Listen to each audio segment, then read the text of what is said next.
Governor Wes Moore of Maryland is very concerned about the midterm elections. He worries that Donald Trump will use the resources of the federal government to interfere in the elections and alter the outcome.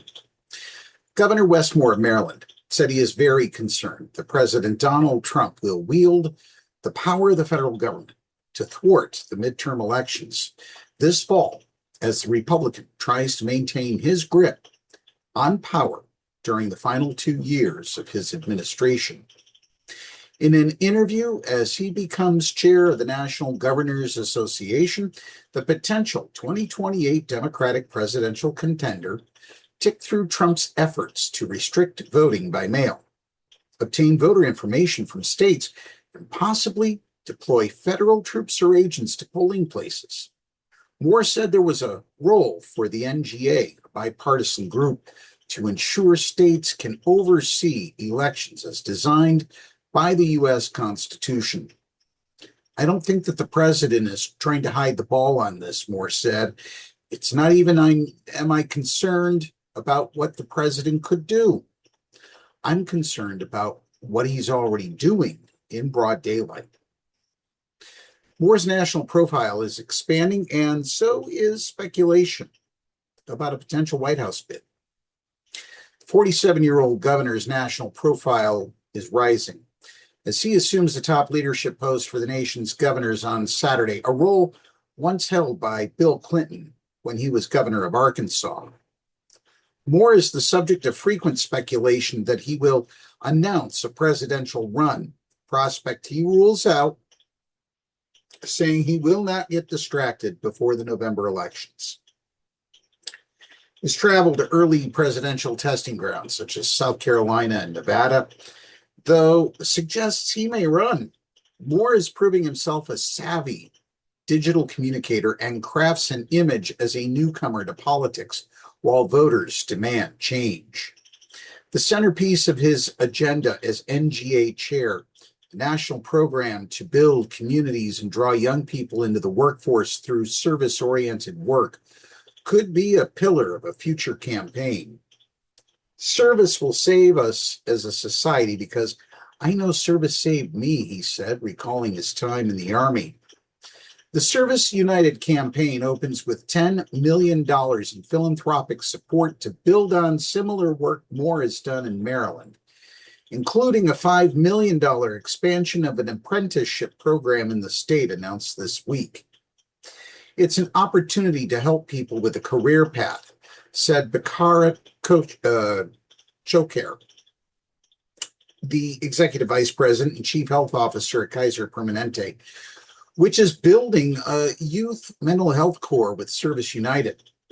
Dame Louise Richardson, the president of the Andrew Carnegie Foundation, which is supporting the program, said she hopes to see the day when you meet somebody, they don't just ask, where did you go to college? But they ask, where did you do service here? Contours of the initiative have drawn support from some Republicans, including Oklahoma Governor Kevin Stitt, the outgoing NGA chair. One of the things I like is the apprenticeship model and getting kids out of the classroom and into more workforce learning, Stitt said, so I think that's brilliant. And the divisions between parties run deep despite nods at bipartisanship. See, that optimism masks the challenge facing Moore as he takes the helm of one of the few remaining political groups that bring top Republicans and Democrats together. For all the nods at bipartisanship, the divides between and within the parties run deep. Even as he spoke warmly of Moore's program, Stitt warned against anything resembling a big government program. Moore, meanwhile, spoke of a public frustration with the government's response to dramatic changes in the workforce, driven by advances in artificial intelligence that could erode entry-level work that has long helped young people start their careers. He said the White House has complicated the dynamic. We want to say that if a person goes on to a four-year college or chooses not to go to a four-year college, they still need to have pathways to long-term wages and wealth, Moore said.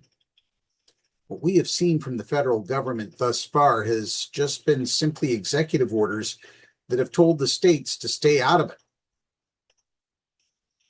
Moore and Trump, they've sparred frequently, and there's potential for more.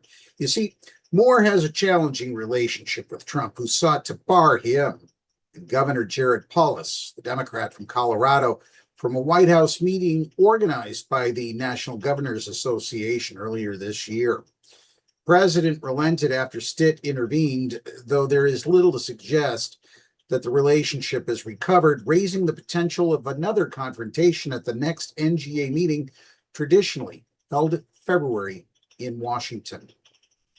When asked about Trump, Moore noted his enjoyment at working with governors from both parties before saying the president of the United States seems to consistently take an ideological view when it comes to securing the future of this country. The White House did not comment on Moore's characterization, but Moore also is contending with divides among his fellow Democrats. At home in Maryland, where he is seeking re-election this fall, he has at times struggled to win over Democrats in the legislature, which reconvenes next week, to consider a constitutional amendment on redistricting after an earlier effort he backed fell short. Moore says party bosses should not rule, and they shouldn't. The Democratic National Committee is in turmoil. A string of Democratic socialists have won primaries, from New York City to Denver and in Michigan, prompting debate over whether the party is moving too far to the left and threatening its potential victories in the fall. Elections in Michigan, such as that of the party candidate Abdul El-Sayed, will further tug at the divide. Moore did not take a firm stance with either of his party's ideological wings. He batted away questions about Democratic socialists potentially imperiling Democratic wins, insisting it was up to voters to decide who their nominees would be. Party bosses shouldn't be determining who members of the party are, he said, without specifying whether he was referring to Senate Democratic leader Chuck Schumer of New York as one of them. The people should be the ones to have a final say on that. At the same time, Moore made clear that he did not support some of the left wing's positions. I know where I am on issues, he said. I don't believe in abolishing the police. I don't believe in abolishing prisons. I don't believe in open borders. Well, Democrats sound the alarm about Trump's role in the upcoming midterms. Perhaps the biggest test for Moore will be navigating the management of this year's elections without denting the bipartisan tone that typically defines the NGA. He will be in the middle of Republicans who are calling for tougher rules, particularly around voter identification and deadlines for mail ballots, and fellow Democrats who warn of voter suppression. Democratic Governor Josh Stein of North Carolina, who leads one of the most politically competitive states that includes a marquee Senate race this fall, echoed Moore's concerns about federal interference. I don't think you can be a clear-thinking person and not be concerned because all of these signals are very worrisome, he said in an interview. But that said, I have confidence that if the voters come out in droves and vote the way they want to vote, that the government will represent their wishes. White House spokeswoman Abigail Jackson said that if Democrats really cared about securing our elections, they would pass the Save America Act, referring to a strict proof of citizenship voting bill that is stalled in the Senate. No, they wouldn't. No, they most certainly wouldn't.